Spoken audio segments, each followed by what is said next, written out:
बहुत एडीजी है, कई एडीजी अब तो यहाँ नहीं है, कई आईपीएस पदाधिकारी तो अब केंद्र प्रतिनियुक्ति पर है। एक से एक आईपीएस पदाधिकारी, बिहार के नामचीन पदाधिकारी और महत्वपूर्ण पोस्ट पर केंद्र में अपनी सेवा दे रहे हैं, गृह मंत्रालय में अपनी सेवा दे रहे हैं बिहार के एक से एक आईपीएस पदाधिकारी।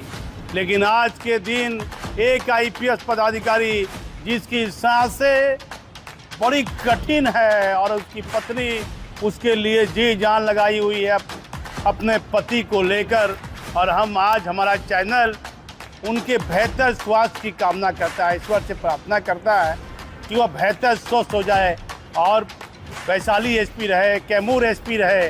लेकिन 15 अगस्त स्वतंत्रता दिवस, सभी लोग जा रहे हैं, खाना पीना हो गया, सब सामान इस समय पुलिस हेडक्वार्टर से निकाल रहे हैं। बड़ा कड़ा धूप है, थक गए।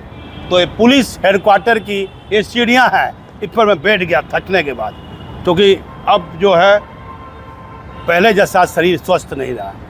तो मैं देख रहा हूँ कि पुलिस हेडक्वार्टर में अतिरिक्त प्रभार एक एक आईपीएस के पास अतिरिक्त प्रभार नहीं रहना चाहिए। बहुत एडीजी है, कई एडीजी अब तो यहाँ नहीं है, कई आईपीएस पदाधिकारी तो अब केंद्र प्रतिनियुक्ति पर है। एक से एक आईपीएस पदाधिकारी, बिहार के नामचीन पदाधिकारी और महत्वपूर्ण पोस्ट पर केंद्र में अपनी सेवा दे रहे हैं, गृह मंत्रालय में अपनी सेवा दे रहे हैं बिहार के एक से एक आईपीएस पदाधिकारी।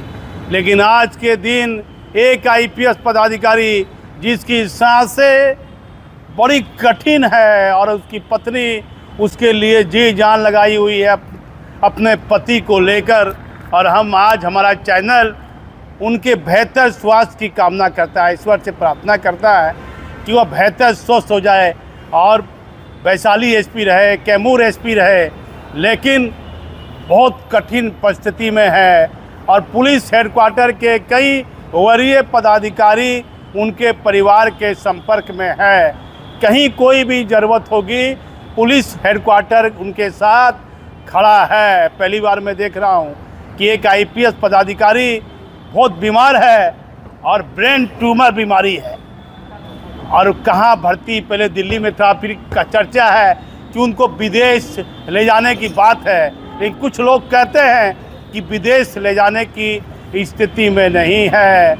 तो दिल्ली में केंद्र में जितने बड़े बड़े आईपीएस पदाधिकारी बिहार के तैनात हैं, पहली बार मुझे ये सूचना मिली कि दिल्ली में तैनात आईपीएस पदाधिकारी भी उस आईपीएस से मिलने के लिए अस्पताल में कोशिश किए, भेंट किए और मोबाइल नंबर पे उनके परिवार से संपर्क करने की कोशिश की गई कई वरीय पदाधिकारी के द्वारा।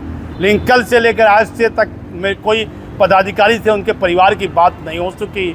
लेकिन आईपीएस पदाधिकारी को मैं देख रहा हूँ कि एक एसपी जो प्रमोटी आईपीएस पदाधिकारी है, और विनोद कुमार जब पूर्णिया में एसपी थे, कोरोना हुआ, कई तरह की बात हुई, शहीद हो गए विनोद कुमार आईजी। तो मैं वो परिस्थिति भी मैंने देखा है, और आज मैं ये परिस्थिति भी देख रहा हूँ कि एक आईपीएस को ब्रेन ट्यूमर हो गया है और वह किस विभाग में तैनात था ये किसी से कुछ छिपा नहीं है। 2033 तक आईपीएस पदाधिकारी कहते हैं कि 2032-33 तक उनकी नौकरी थी, लंबा कार्यकाल था। तो ऊपर वाले से प्रार्थना करते हैं कि उस आईपीएस पदाधिकारी का स्वास्थ्य बेहतर से बेहतर हो, सही सलामत वह फिर से ड्यूटी पर लौटें और अपनी ड्यूटी करें, क्योंकि बहुत कठिन परिस्थिति उनके साथ चल रही है।